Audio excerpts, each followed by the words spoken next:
Criminal law में females को कुछ एक्स्ट्रा राइट मिले हुए हैं। फॉर एग्जांपल जैसे कोई फीमेल है, उसको शाम को 6 बजे के बाद कोई भी पुलिस ऑफिसर अरेस्ट नहीं कर सकता। अरेस्ट अगर करना पड़ता है तो सबसे पहले वो अपने जो कंसर्न जुडिशियल मजिस्ट्रेट हैं उनके पास जाएंगे, चाहे रात को 12 बजे हों, उनके घर जाएंगे, एप्लीकेशन लगाएंगे और एप्लीकेशन अप्रूव होगी कि मतलब परमिशन मिलेगी और अरेस्ट करने की, तभी उनको अरेस्ट किया जा सकता है। अदरवाइज़ अरेस्ट नहीं कर सकते। और जुडिशियल मजिस्ट्रेट के पास ये डिस्क्रिशन है कि वो परमिशन दे या ना दे। तो it depends upon the facts and circumstances of the case. कई बार परमिशन मिलती है, कई बार नहीं मिलती है। अच्छा, जब परमिशन के लिए वो जाएंगे तो उसी टाइम उस फीमेल के अक्यूज के अगेंस्ट जिसको अरेस्ट करने की बात चल रही है उसके पास भी राइट हो जाता है। She can also move A bail application, चाहे वो रात को 1 बजे हो। अब जुडिशियल मजिस्ट्रेट के पास जैसी परमिशन के लिए गए, साथ के साथ में बेल एप्लीकेशन फाइल हो सकती है, और रात को ही जुडिशियल मजिस्ट्रेट के पास ये पावर होती है कि वो उसको बेल पे छोड़ दें। और मान लीजिए कि अगर फीमेल जो है उसको परमिशन भी दे दी उसको अरेस्ट करने की, और बेल जो है वो भी रात को उस पर सुनवाई नहीं हुई, तो अगर उसको अरेस्ट करना पड़ता है तो she can only be arrested bye a female police officer. और जब तक वो फीमेल पुलिस स्टेशन में रहेगी तब तक फीमेल पुलिस ऑफिसर की कस्टडी में रहेगी, और अगले दिन सुबह होते ही सबसे पहले उसको जुडिशियल मजिस्ट्रेट के सामने पेश करना पड़ता है, ये बताने के लिए कि रात को इसके साथ कोई बदतमीज़ी या कोई गलत हरकत तो नहीं हुई। मारपीट भी हो जाती है कई बार, तो उनसे बचने के लिए सुबह फिर जुडिशियल मजिस्ट्रेट के पास पेश करना पड़ता है। फीमेल के पास इंडिया में जो हमारा क्रिमिनल लॉ है उसमें उसके पास बेल का ना एक्स्ट्रा राइट होता है। एक्स्ट्रा राइट का मतलब है सेक्शन 437 क्लॉज 1।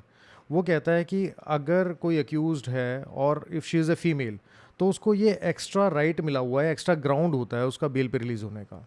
और अगर दिन में भी कभी अरेस्ट करना पड़ जाता है किसी फीमेल को, तो अरेस्ट करने के विद इन 24 आवर्स उसको सबसे पहले जुडिशियल मजिस्ट्रेट के पास पेश करना पड़ेगा। वो तो सब अक्यूज को करना पड़ता है, बट फीमेल्स को रात को कस्टडी में रखने के लिए आपको पुलिस स्टेशन के अंदर फीमेल पुलिस ऑफिसर की प्रेजेंस की रिक्वायरमेंट होती है।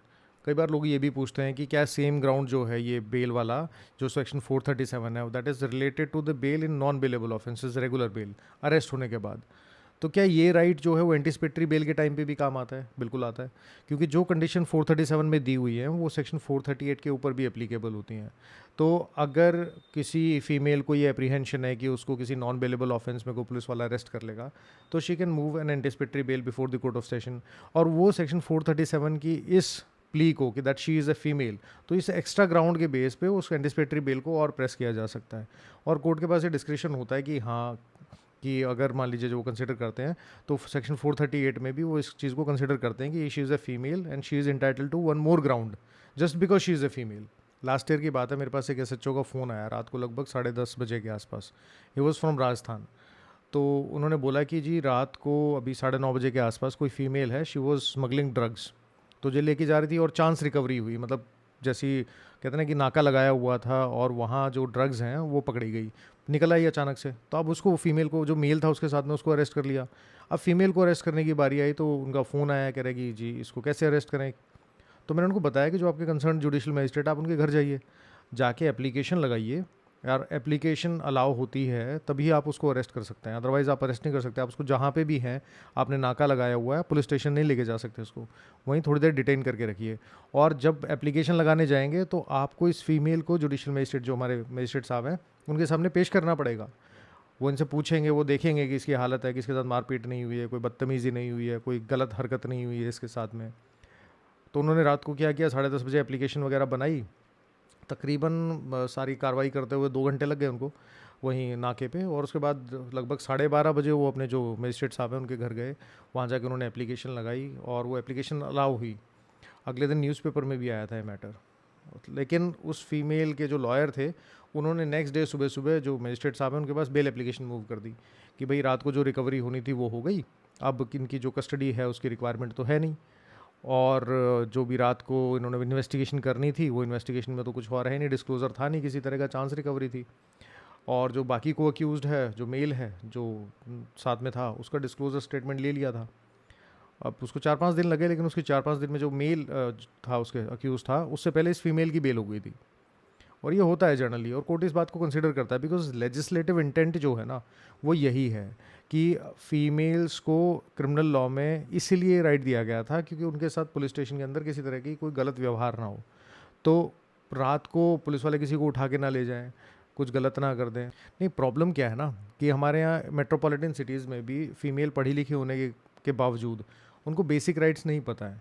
तो आपको लगता है कि जो फीमेल्स जो गांव के या देहात के एरिया में रहती होंगी, जो ऐसी सिटीज़ में या ऐसे राज्य में रहती हैं जहां हाई कोर्ट बहुत दूर है, जो तहसील भी बहुत दूर लगती है, या जो डिस्ट्रिक्ट कोर्ट है वो भी बहुत दूर लगता है, और जहां लिटरेसी रेट भी कम है, इलिटरेसी बहुत ज़्यादा है, तो रोज़मर्रा की अपनी भाग दौड़ में लगे रहते हैं, मजदूरी कर रहे होते हैं, खेती बाड़ी कर रहे होते हैं, तो उनको लगता है कि आपको कि जो बेसिक लीगल राइट्स हैं क्रिमिनल लॉ के वो पता होंगे कि नहीं पता होंगे, वो नहीं पता होते हैं।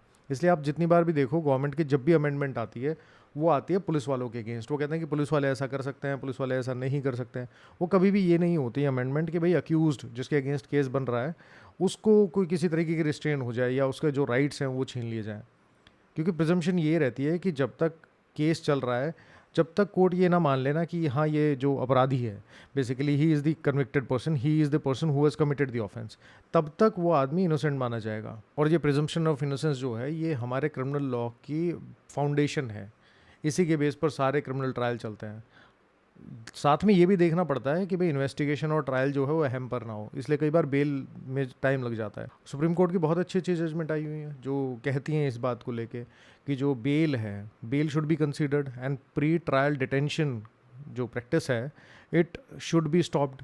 जितना ज़्यादा हो सके आप ट्रायल ख़त्म करो और जल्दी करो। एक्सपीडिशियस ट्रायल भी आपका फंडामेंटल राइट है। होता नहीं है प्रैक्टिकली क्योंकि कोर्ट कम है, जजेस कम है, इंफ्रास्ट्रक्चर में इन्वेस्टमेंट कम है, लेकिन जो नंबर ऑफ़ केसेस हैं वो दिन बे दिन बढ़ते जा रहे हैं। जो कोविड से पहले अगर 3 करोड़ थे तो आज 5 करोड़ से ऊपर लगभग हो चुके हैं।